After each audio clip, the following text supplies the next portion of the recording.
સાહેબ, આ દુનિયામાં માં એક એવું પાત્ર છે,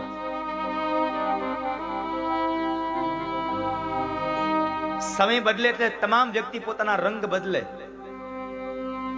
સમય પરિવર્તિત થાય એટલે તમામ વ્યક્તિ પોતાના સ્વભાવમાં પરિવર્તન થઈ શકે, પણ એકમાત્ર દુનિયાનું એકમાત્ર એક પાત્ર એવું છે, ગમે તેવો સમય આવે, ગમે તેવું થાય, પણ માં કોઈ દી પોતાના દીકરા પ્રત્યેનો કોઈ દિવસ રંગ ન બદલી શકે. સાહેબ, આ માં એક પોતાનું પાત્ર અડગ હોય છે. માં એક અદ્ભુત પાત્ર છે, અદ્ભુત ચરિત્ર છે,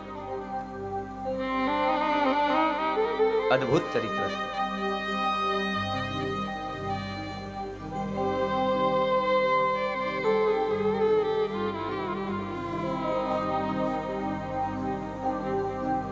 તમે જોજો, ક્યારેક પ્રસંગમાં ક્યાંક ગયા હોય ને, પતિ પત્ની સાથે 2, 5, 7 વર્ષનું બાળક સાથે હોય,